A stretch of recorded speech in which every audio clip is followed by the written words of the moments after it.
I'm excited just to welcome all of you to our Social Media Show and Tell series. We have three webinars that we're offering this summer with free content across key topics like paid social today, content creation, and trend spotting. So visit socialmediashowandtell.com for more information on that. And today I'm super proud to introduce Amy Herzenberg. She's our paid media director.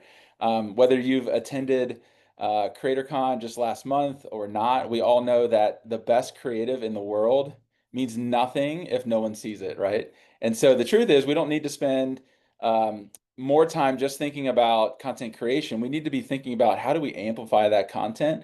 And today we're going to be talking about how to do it via paid.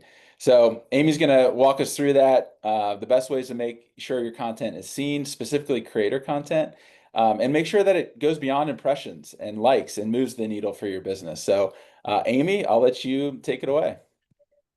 Well, hello, everybody. Thank you so much for joining. I'm really excited to kick off this series with the show and tell. It's going to be a lot of fun. So I'm super excited to be the first one to jump in and share some knowledge with you guys. So we'll go ahead and get started. We've got a lot of stuff to cover today, but first and foremost, I want to introduce myself. Like Matthew said, my name's Amy Herzenberg. I'm the Associate Director of Paid Media here at Dooley Social Studio. I'm super excited to be here. I've been with Dooley for the last 6+ years, and so I've really enjoyed my time getting to know Matthew and Carrie and getting to work on all sorts of different clients. But just a little bit about me. I've got over 14 years of experience working in both paid media and social strategy.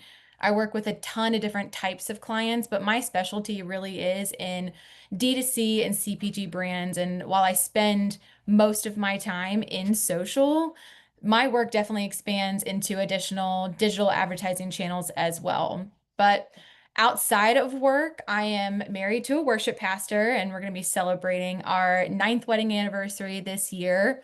I'm also a mom of an 8-year-old and a 5-year-old that keep me on my toes while I'm not at work, but also kind of sometimes when I am at work as well. But in all seriousness, I'm super excited to be sharing some knowledge with all of you today. I was at CreatorCon this year, and it was really incredible to learn so much about how to partner with creators and develop quality creator content. But like Matthew said, my role is all about the media. My entire job is designed to build media plans that accomplish my clients' goals, no matter what they are. And so today we're going to mesh those two topics together. And I'd love, like Matthew said, to hear from you guys during this presentation. Don't hesitate to use the chat. Like you said, drop in where you're listening from or what business that you work with. I'd love to hear from you guys along the way. So it's not just me talking to myself, but I'd love to hear from you guys in the chat as well. As a thank you as well for joining me today, one of the lucky attendees is going to win a custom media plan designed by yours truly. So stick around to the end and we're going to draw a name at random. So we'll get to work together to create a plan that's really customized to your goals, your audience, and the content you're developing, and so much more. So stick around to the end and we'll draw a name and announce the winner there as well. So, like I said, I've got a ton to cover today. So, I'm going to be jumping right in and I'm going to overall hit on 4 main topics. One, why is creator content powerful for paid campaigns? 2, how do we find the right creators for our campaigns? How do we create the right kind of content for those campaigns? And how do we blend both organic and paid tactics together? And at the end, we're going to have time for Q&A, but like Matthew said, don't wait till the end to drop a question. I've got friends here that are ready to answer questions where they can, but we'll also be pulling together a list of questions that we'll address at the end. So feel free to drop them in the chat and we'll run through as many as we can at the end. But we're going to go ahead and get started and dive right in so we can make the most of our time here together. So when I'm putting together a media plan for any one of our clients, I'm looking at a ton of different elements. I want my plans for our clients to be super clear on what choices we are making and why we are making them. I'm looking at things like what are our goals, what channels are we going to use, what objectives make the most sense. The list goes on and on and on. I'm looking at types of placements, what creative do I need, and what do I need to test in order to make strong decisions for our campaigns moving forward. So there are some decisions these are just some of those decisions, but there are tons that we are making on top of this full list, but there's one on this list that is the most important. And I'm curious to hear from you guys. Which one of these do you think is the most crucial element to a successful paid media campaign? If that element is not right, no matter how perfect the rest of them are, your plans simply just won't work. So, what do you guys think? What element is the most important here? Matthew's saying audience. I think he's being objective. That's a good guess. There's one in particular that I've got my eye on that I think is the most crucial element. And realistically, it's creative. It's the most important element to any media plan. Because the reality is, you can't optimize your way out of bad creative, period. I'm going to make a poster of this and put it above my desk, stamp it on my forehead, maybe get a tattoo or something along those lines. But it's so true. When I'm building out a plan for a paid media campaign, creative is hands down the biggest lever that you can use to influence performance. It's usually what stops your scroll, it sparks interest, and it ultimately drives the actions that you are looking for. Targeting and bidding strategies and audience and goals and testing is all super important. So those do need to be focused on and they are super relevant. But creative is what brings your message to life. It connects with your audience on a human level. And if the creative your audience is seeing is not resonating with them, you're going to miss the mark. So the right creative makes all of the difference. So, as we're diving into the discussion about creator content for paid campaigns, it's super crucial to make sure that we've nailed that creative. It's not just as simple as let's go make good creative. Sometimes I really wish that it was, but there's a lot of research, effort, and time that goes into figuring out what does good creative look like. Even before you get ready to go to a photo shoot, what do you need in order to develop quality creative that's going to convert?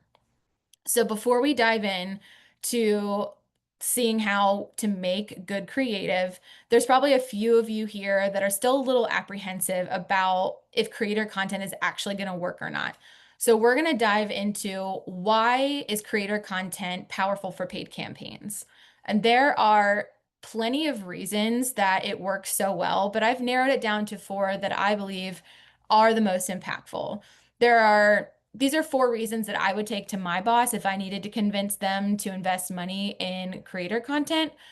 But these are the core drivers that make creator content not just a trend, but a smart strategic tool to boost ad performance. So, reason number one is consumers trust creators more than they trust brands or celebrities. And that trust is one of the most valuable assets in paid media today.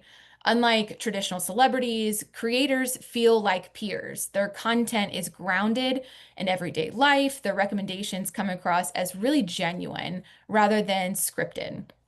And while celebrity endorsements can feel distant or over polished, creators operate in these niche communities where they've built these real relationships with their audience.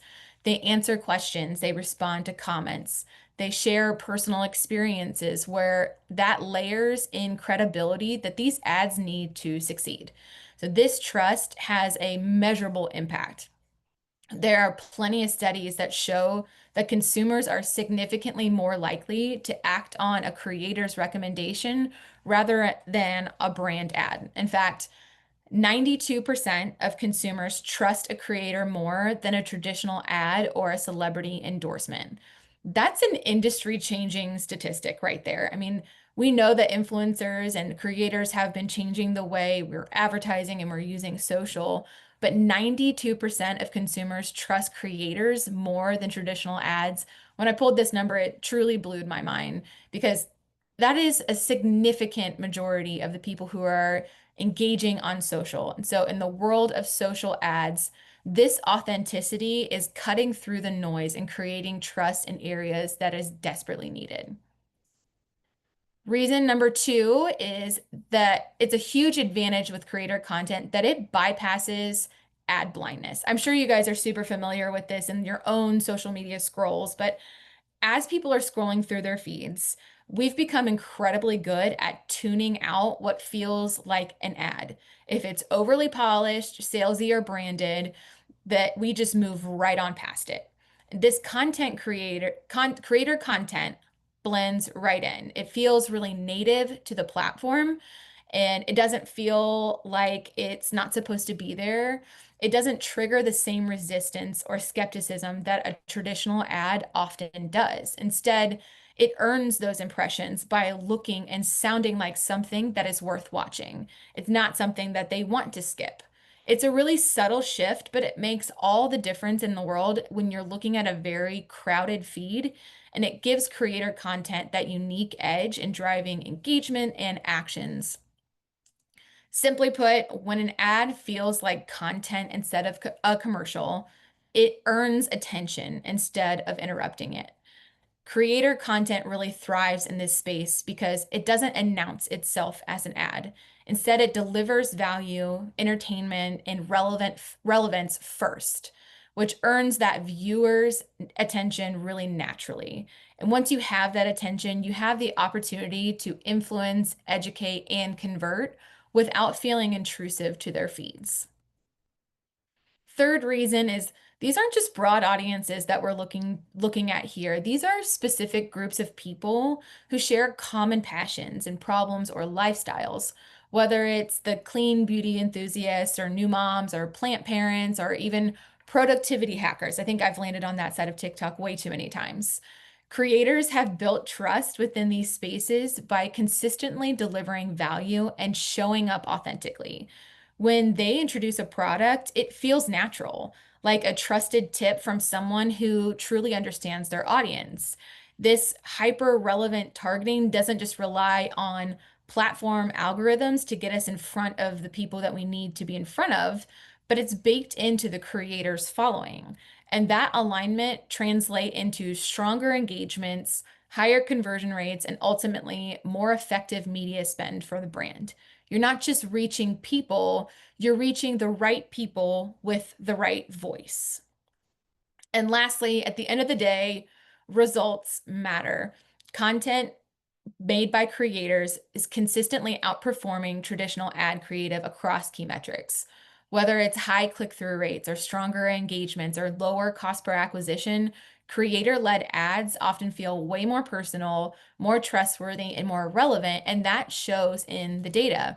49% of consumers make a purchase inspired by an influencer at least once a month. I heavily skew that data point. I think it's probably like once a week for myself. But unlike brand produced content, which can feel overly polished or generic, creator content is designed to blend in with the feed while still delivering a very clear message at the same time. It captures attention without having to scream for it. Creators bring a really fresh perspective and formats that spark curiosity, which makes it easier to test and optimize as well. So, for brands looking to boost performance and layer in efficiency as well, leaning into creator content isn't just a creative choice, it's a smart media strategy. So we've talked about why it works. Very quick hits on why it's important and how powerful that creator content is.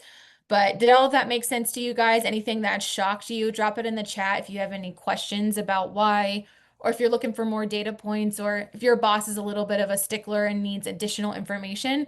I'd love to hear from you guys so I can provide some more thoughts on why it's powerful and why it's a great choice for paid campaigns. But now that we've discussed the why, I want to dive into how. So, what does successful creator content look like in practice? So, in the next few slides, I'm going to break down the different things that we need in order to make sure the content that we are using for our campaigns will even come close to our goals. Like I said earlier, it's not as simple as find a creator, create the content, put money behind it, roll around in the revenue. I wish it was that simple, but there are several key decisions that need to be made first. I'm going to go through this pretty quickly, but first and foremost, we have to find the right creators. This isn't just about looking at a creator's follower account and signing on the dotted line. It's about finding creators that have genuine synergy between their audience, their content style, and the brand. A misaligned creator, no matter how famous they are, will not give you the results that you're looking for. We just spent the entire day at CreatorCon discussing things like this. So I think this entire section could be probably a 9-week college course, in my opinion. But I did my best to boil it down to a few key items that will just help point us in the right direction. But I really want to focus in on the meat of a few other things here in a little bit. So, first and foremost, what we want to ensure is that our creators' audience is aligned with the audience that we are trying to reach with our campaigns. Your ad is only going to be as good as the audience that sees it. And if that creator's audience is not lining up with the audience that you are trying to reach, you're making it harder for your content to make an impact. So you want to find creators whose audience match with who you are and try to get in front of those people in order to give your content the best possible chance to get the results that you're looking for. So you want to look at the demographics. Do their followers, age, gender, location, interests, all of that match your ideal customer profile? You can request audience insights from the creator. They should be able to pull that right from their platform, and you can request those from them so you can get a better look under the hood as to who their followers are. You also want to look at the psychographics. Where does the audience share the same values and aspirations or pain points that your product addresses? So you really want to make sure that it aligns with who you're trying to reach so that your content has the best possible chance to make an impact with that group of people. Second is authenticity and brand fit. The creator is an extension of your brand. Their existing content, their values, and their personal brand must align with yours to ensure that this partnership feels genuine and trustworthy. So you're looking at, what have they posted before? What other brands have they partnered with in the past? Would your brand fit naturally with that person's feed, or does it feel too far off from their typical audience? When you're having conversations with this creator, do they genuinely feel excited about working with you and your brand, or maybe not so much? And lastly, I think it's really important to look at their credibility. You want to make sure that they are known for sharing their honest opinions. I've seen this a couple of times where creators hurt their personal brands by maybe doing too many partnerships to the point where their audience no longer trusts their opinion. So take a look at their previous partnerships or previous content and see how their audience has been reacting to them when they're promoting something in the past. Are they reacting positively to it? Are they taking the recommendation from this influencer? Because you want to make sure that they have the credibility to stand on when you're putting in the recommendation with your product or service. So when you pay a creator to make content for you, you just want to make sure all of those stars align so that the content is as authentic to the brand and their audience as it can be. And last but not least, there's a ton of more of these in here, but I'll just cover one more, is you want to look at their performance.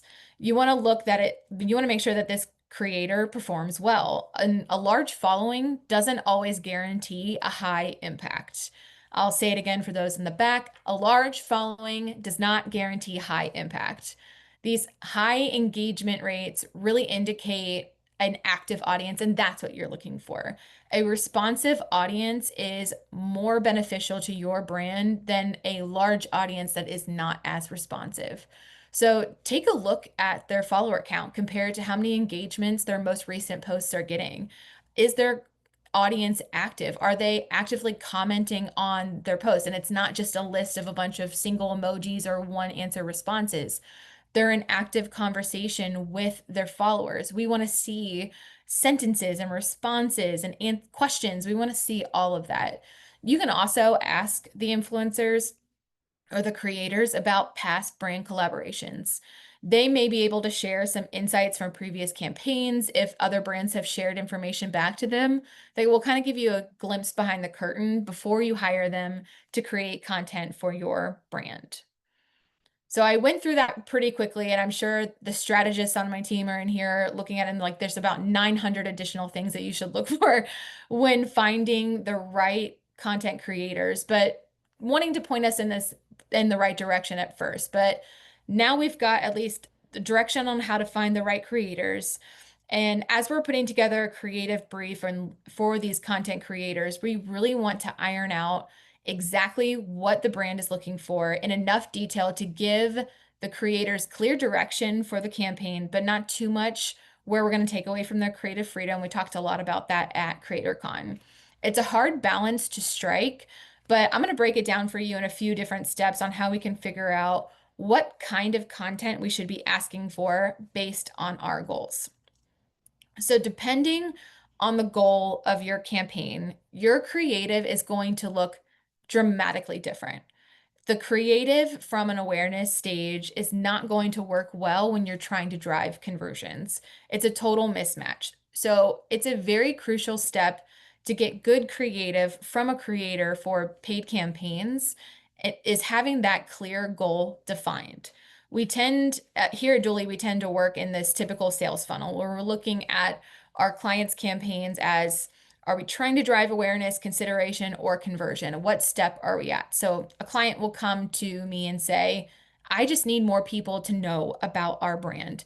So I know that I'm going to be working at this top of funnel, building awareness, and I need to find and create creative that fits that stage of the funnel. And that's totally different creative from what I would use if I was in the consideration stage or the conversion stage. So before you put together a creative brief for these content creators you want to hire, stop and ask yourself, what is my goal? What stage of the funnel am I trying to accomplish?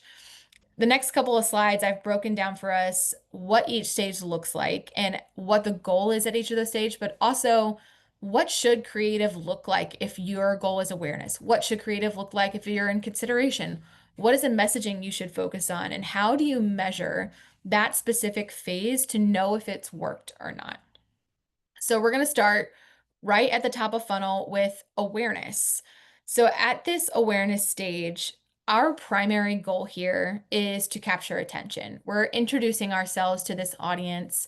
And so our creative should be visually striking. It should be thought-provoking and immediately convey your brand's essence or the core problem you're trying to solve. This isn't time for a hard sell. It's all about making a memorable first impression and sparking curiosity. So you're thinking broad appeal, strong visuals, clear and concise messaging that just piques interest. You really want to focus the creative on your hook. You want it to be shareable and make sure that your product or service that you're showing here is interesting enough to capture that attention. What problem does it solve for your consumers? Focus the creative there. For a consumer who's not aware of who you are yet, they're going to be hearing about the best parts of your product or your service and how it solves a problem that they have. And this could come in the form of videos that are unboxing videos or lifestyle integrations, challenges, or trend participation or day in the life content. I pulled an example here from a recent campaign we did for our client Joico. So I'm going to play this video real quick and then we'll chat more about it here.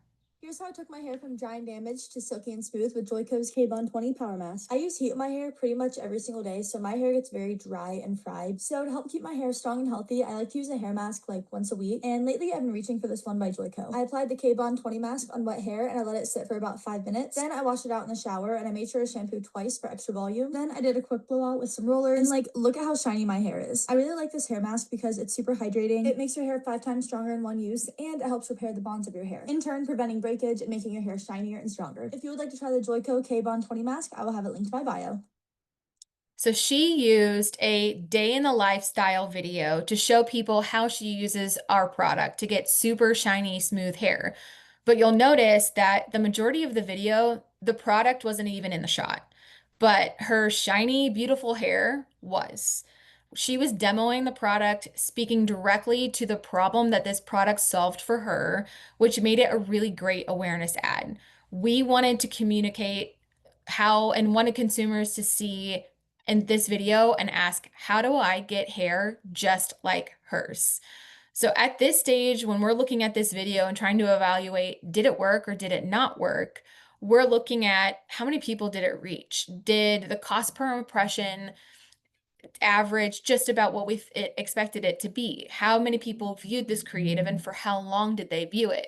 Did we reach the audience that we intended to reach?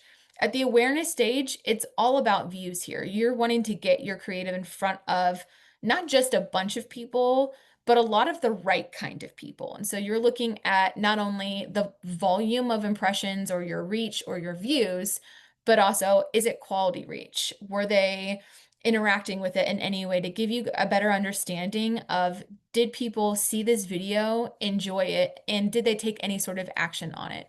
But it all boils down at this stage to, how many people did we reach, and did we reach the right kind of people? So the next stage, oh, I'm going backwards here, sorry. Here's how Nope, there we go. At the consideration stage, our audience is now more aware of us and they're starting to evaluate their options. And so here, your creative needs to engage them more deeply.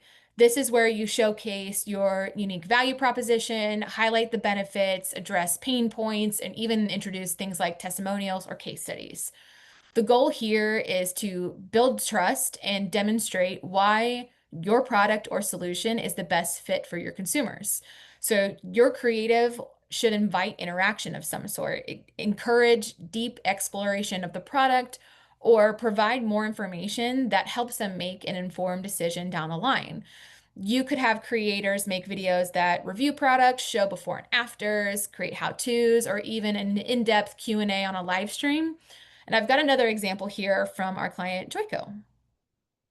I got my curls to look like this with just a few products. Joico is a brand that I've been using and loving for over a year, and I especially turn to them when my hair needs a little extra help. It's so low maintenance and always brings the health back into my color-treated hair almost instantly. The Joico Defy Damage shampoo and conditioner is able to do this thanks to its bond-building technology. Fresh out of the shower, I added a few products into my hair, and now we diffuse, getting the roots dry first before we go in and diffuse the lengths, and we're not done. This is Joico's Heat Hero, and it's a glossing heat protector. It's important to use this on completely dry hair, and I'm going in with a curler just to add some curls throughout. Gonna finish off with their power spray. This is gonna add a movable but strong hold to keep my hair styled till the next wash day. Joico is animal test free. They have products for all different hair types and hair goals, and they're having a 30% sale on Amazon right now, so be sure to check them out.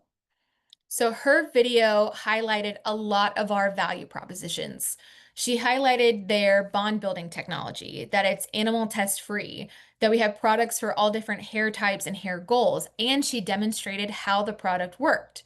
So when we're looking at this video and we're evaluating whether or not it worked or not, we're looking at click-through rates. Was it a strong click-through rate? The people who are seeing this ad, are they taking some sort of action on it? Are they engaging or going to the website or taking an action that you've encouraged them to do? You want to see those strong indicators that they found this content valuable. So it goes beyond an impression. You're looking for not quite all the way to a purchase, but what are those actions in between seeing the ad and completing a purchase that are valuable to you? Is it going to the website or engaging with the content? Or maybe it's getting more information or filling out a lead form, depending on what your brand is. What are those actions in between an impression and a purchase that are most important to you? And those are the actions that you want to incorporate into this consideration phase. And finally, with conversions, here is where your objective needs to be really clear. You're driving purchase or a specific action here. And so your creative should be really direct. It should be action oriented and create a sense of urgency or exclusivity. And this is where we leverage really strong calls to action, clearly outline next steps, and remove any friction points that might prevent a conversion. So think about offering a discount or a free trial or a direct link to a product page. Your creative should leave no doubt about what you want them to do and why they should do it. So here's a last example from Joico. Let's reveal the hair. You guys, this is my favorite part of the morning. Oh, lovely. This is my 4th day here, you guys. So all I'm gonna do is spray my Joico Power Grip Spray, and this one I love this one so much. It doesn't leave my hair super crunchy. The reason it lasts 4 days is because I put this dry shampoo on freshly washed hair, and then my hair lasts forever, and then I just touch it up, and voila. Literally my favorite duo for my heatless curls, the Joico Weekend Hair, the Joico Power Grip. So her video was very testimonial driven, but it had a strong call to action, and that's what made this great to help drive conversions. That discount stayed on the screen for the entire video. You got to hear about the benefits of the product, but that additional call to action really gave that extra push that we needed to drive the action we were looking for. So when we're looking at whether or not this ad was successful, we are measuring those primetime actions. We're looking at, did people purchase? How much did it cost us to get people to purchase? Looking at the cost per acquisition. And did we get return on our ad spend with a high ROAS? Did people convert at a high conversion rate? All of those numbers show how effective that ad was and how this creative performed at generating a purchase. And so it's really valuable to be able to compare this piece of creative to other pieces of creative to see, okay, this ad generated stronger conversions than this one. Maybe we need to develop more creative like this one in our campaigns driving action. So in order to truly maximize creator partnerships, we need to move beyond thinking at paid and organic as separate channels. So just went through very quickly on how we can get good quality creative. And I'd love to hear from you guys on if all that made sense or if you have questions on how to develop creative that matches the stage of the funnel that you're operating within. But if you have questions, feel free to drop them in the chat and we'll address them at Q&A at the end. But hopefully that gave you a clear picture as to how to develop good creative based on the objective you're trying to accomplish. But now that we've got our paid campaigns kind of figured out, we've got all of our levers being pulled as to finding the right creators and the right type of content. Now we need to blend together paid and organic tactics. The most effective approach today really intelligently blends together the authentic trust that is generated by organic post with the powerful scalability and precision of paid advertising. So in this section, we're going to explore a little bit more about how we can harness the best of both worlds there. And when it boils down to it, organic is your foundation in your community and paid is your megaphone and your accelerator. It's a really simple way to frame it, but one is about building your brand's home and earning loyalty. The other is about making sure everyone knows where to find you. One builds depth while the other creates scale. They have two very different but essential jobs. So we're going to dive in a bit more on the unique role that each one of these plays and how we can blend the two tactics together to be really impactful for your brand. First and foremost, think of organic content as the foundation of your brand. Its primary role is to build long-term trust and genuine community. And this is where you establish an authentic voice, provide real value by educating and entertaining your followers. You're engaging in those crucial two-way conversations. The goal here is to really build a loyal audience that feels connected to your brand. But it's limited for sure. Then the key limitation is that the reach is really unpredictable. Organic reach continues to fall every year on who you're able to reach based on how the algorithms are set up. So you're ultimately at the mercy of the algorithms here. On the other hand, the paid tactics are your megaphone. Their job is to provide those immediate targeted actions and guaranteed reach. If we need to get a message in front of a precise consumer segment, whether it's based on interest or locations or online behaviors, paid ads are the tool to do that. They're designed to achieve specific measurable business goals and driving sales or leads. The catch is that you have to pay to play. So the results and visibility stop as soon as you turn off the budget. The real power is unleashed when we blend the two of these strategies together because they perfectly cover each other's weaknesses. Our organic efforts provide that authentic, community-tested content that makes our paid ads feel more credible and trustworthy. And then our paid budget takes that proven content and gives it a massive targeted scale that it could never achieve on its own. Simply put, organic builds the brand and paid activates it. So by using them together, we build a loyal community while simultaneously driving predictable business growth. There are a few different ways that you can blend together the paid and organic strategies. There are a couple different models that I'll talk about here, but You can pick one of these that best fits your campaign. It really all depends on what you're trying to accomplish and what is most important to your brand. Each of these models has a unique approach and benefits, and I'll walk you through each of these here in just a second. But realistically, there's a million ways that you can blend together paid and organic tactics, but these are the models that I typically use when we're blending together. What are we doing on the organic side to how do we complement the paid side for clients and campaigns that we are working on? So first, I'm going to cover the test and amplify model, and that's really a foundational strategy for blending paid and organic efforts effectively. Basically, what you're doing here is when we get content from creators, it's getting posted to the organic feed, and we are waiting to see how that content performs organically before we put any budget behind it. The core purpose of this model is to eliminate guesswork and let data lead our decisions. Instead of spending our budget on ads that we hope are going to work, we're making a calculated investment in content that we can see has proven its ability to connect with our audience. So we're using organic tactics as a testing ground to help us figure out what content should we put money behind. It's a pretty simple, straightforward playbook here. So you're getting the creator content posted to the feed. Maybe they're posting a few different variations of that content. And then we're entering into like a monitoring period where for the next 24 to 72 hours, we're looking at key metrics like shares and saves and comments or sentiment to see which one of these posts truly is resonating the most. And based on the data we're getting from that content, we're identifying a winner or winners. And those are the pieces of content that best align with our campaign goals. And then we can put money behind those and feel confident that these are the pieces of content that are going to help us reach the goals that we have set. And the real benefit here is that we're maximizing our budget efficiency and reducing risk. We're not wasting a single dollar on creative that's not going to work because we used organic to kind of help us better understand which version of this creative is going to work best for us. It also increases ad credibility from that very first impression because we gave it time to be in someone's feed, gathering likes and comments, and they're already attached to that piece of creative, and it makes it far more trustworthy and effective than starting from zero. And finally, this model creates a really powerful feedback loop.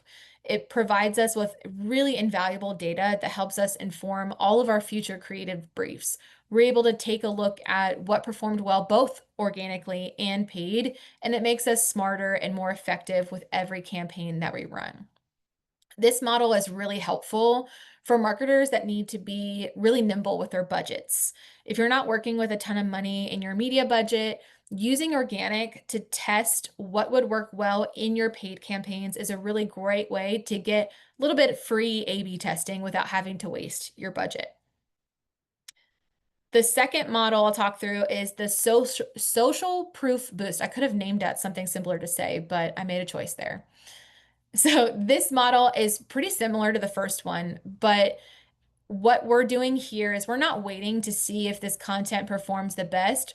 We're posting the content that we already plan to use for our paid campaigns to our feeds as a way to build credibility on that post. So we're posting it to our feed to get comments, likes, and shares or whatever we need. But then when we put money behind it, it has the social proof it needs to show our audience that we're amplifying content that is trustworthy. So we're not waiting to see which one of these pieces of content works better than the other. We're getting the creators to post their feed.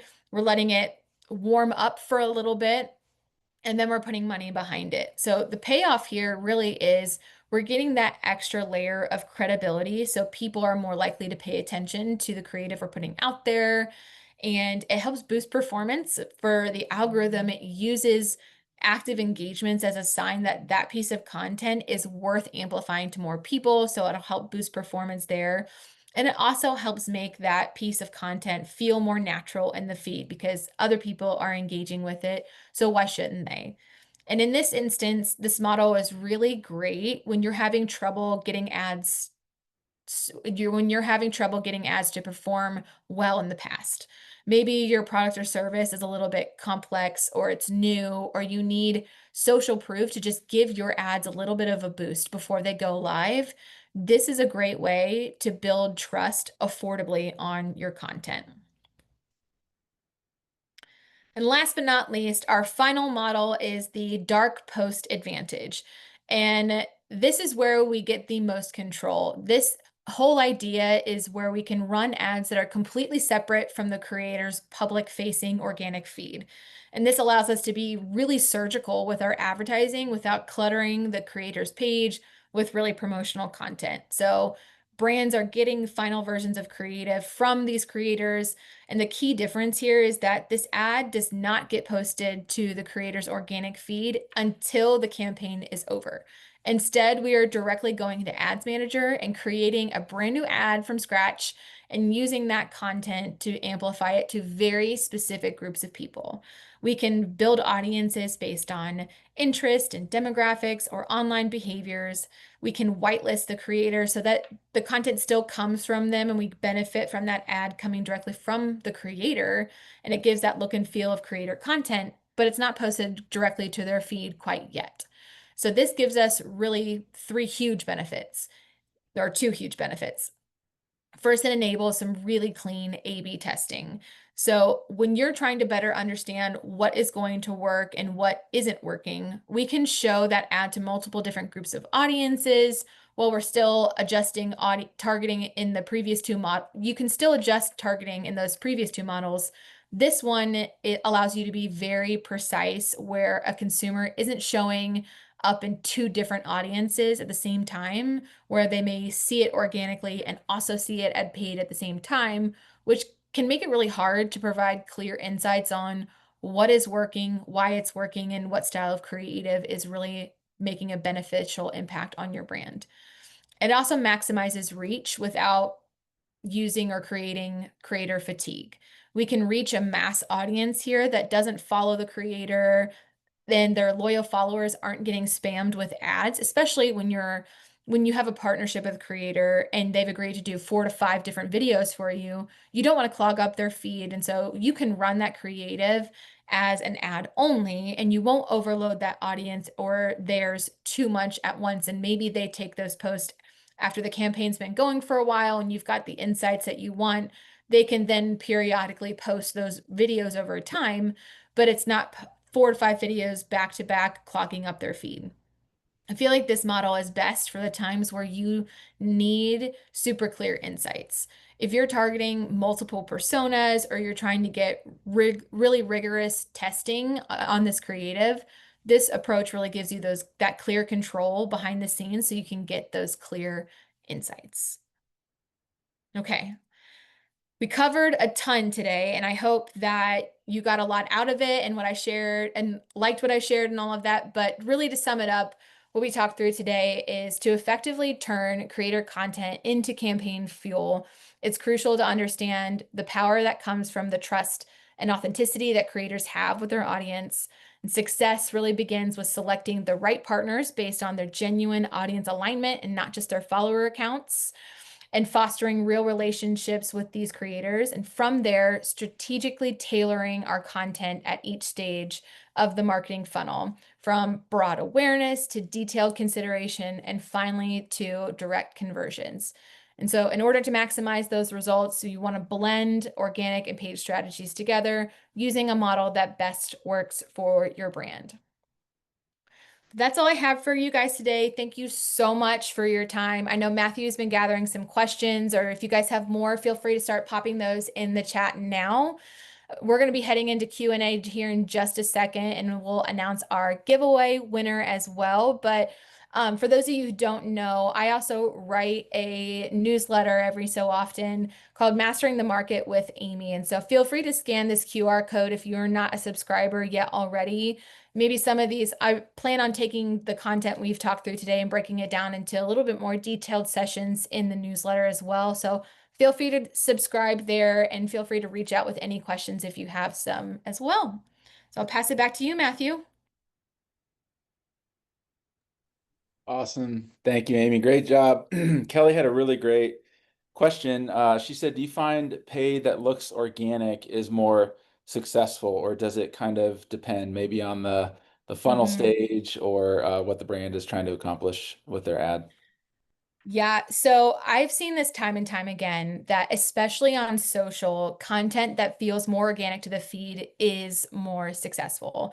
I'm seeing lower cost per impressions, higher click-through rates, and all of those things because not only does that that's what the audience wants to see first and foremost, but it's also what the algorithm is prioritizing.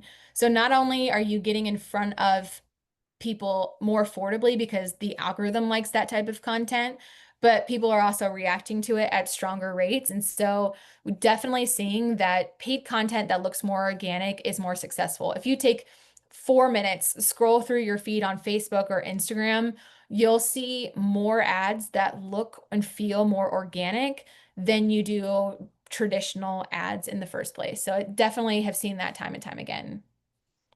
I think that brings up a good point too, because obviously the platforms are going to want their content that's coming through the feeds, whether paid or organic, to be Mhm. engaging. And so you're going to see lower costs if your content has got, good amount of likes and shares and comments, good engagement rate.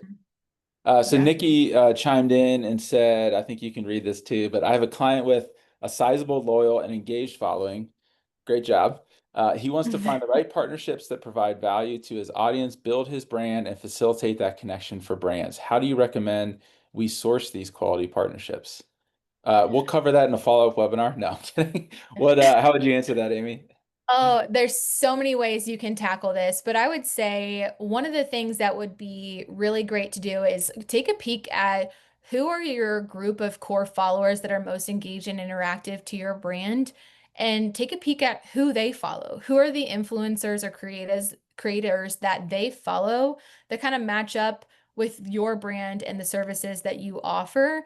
Because looking at who your audience is already engaging with at least gives you a starting point at to find those quality partnerships. But that's the hardest part really is to find and source those quality partnerships. And I really feel that like that's where agencies like Dooley or even other agencies that work directly with influencers really come into play and provide a really unique benefit because they know exactly what to look for. They know exactly where to look, and they have a lot of times tools that can help them sort through and source these partnerships. So I'd love, Nikki, if you have specific questions or you want to talk more about that client, like let's chat. Feel free to send me an email. But I really think that that is the most difficult part. But taking a peek at who your audience already follows is a great starting point. Awesome. Awesome. Good point.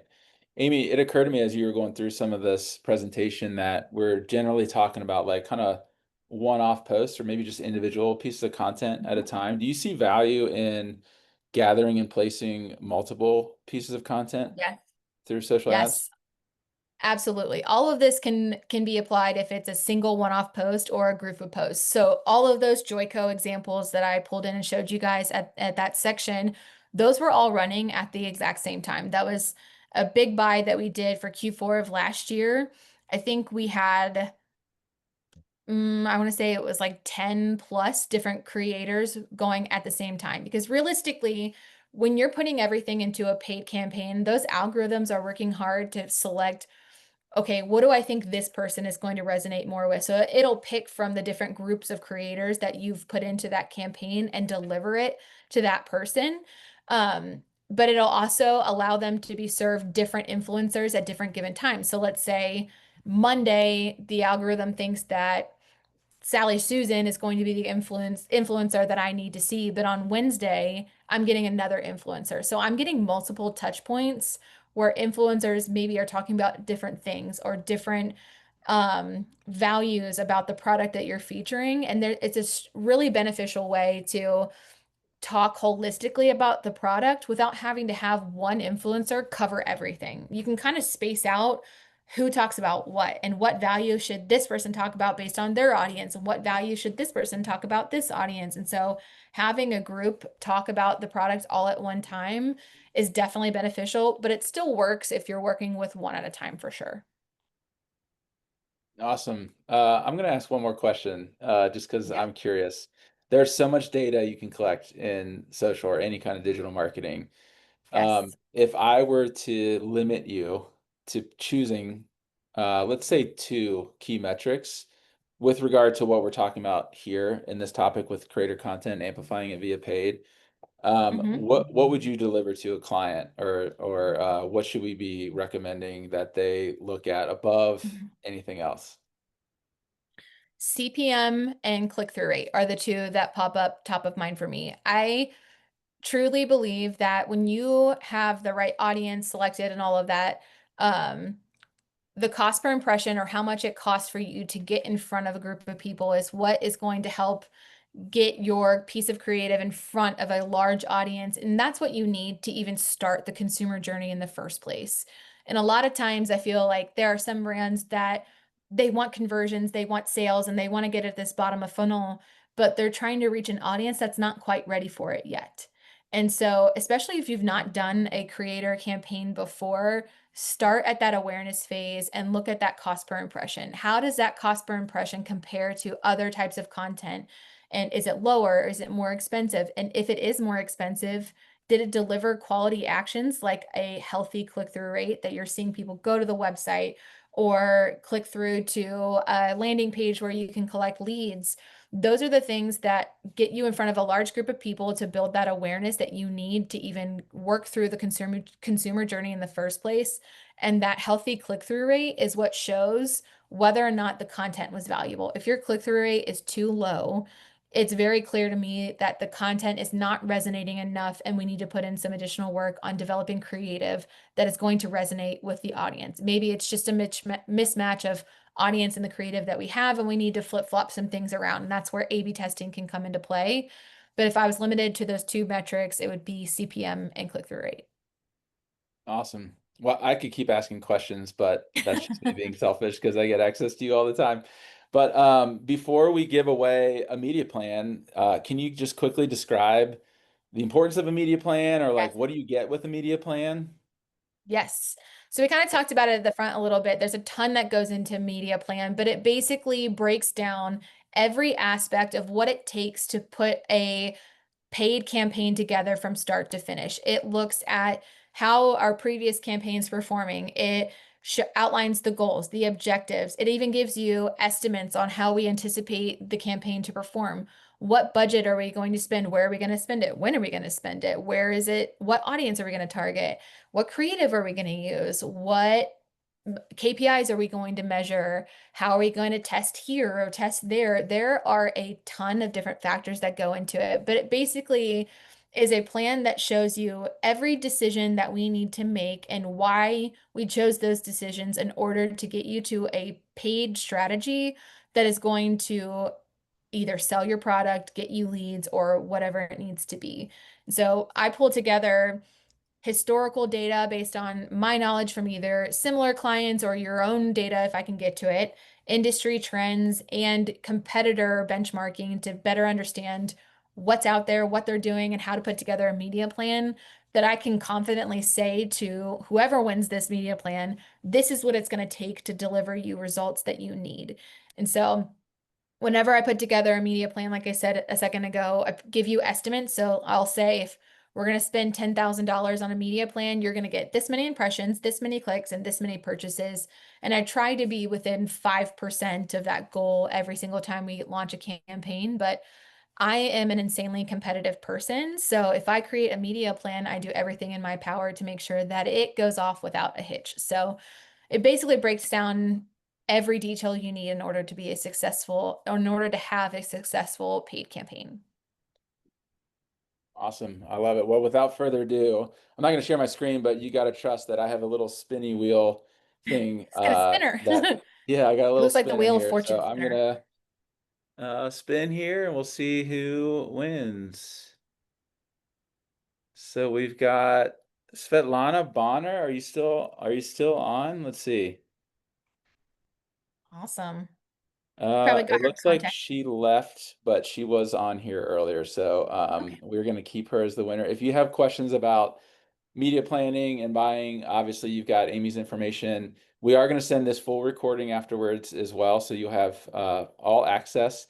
And then I also did want to just shout out, we have our next webinar, how to shoot with your iPhone. How do you go about creating content like a creator would, not just setting up, significant resources to create high fidelity content, but how do you just get better at using your phone to plan and to create and to publish really high quality, really high engaging content. So I'm going to drop that link in the chat for you to sign up. And that does it for today's session. Thank you very much, Amy, Thank you for all. leading the way, as always. Take care, everybody. Awesome.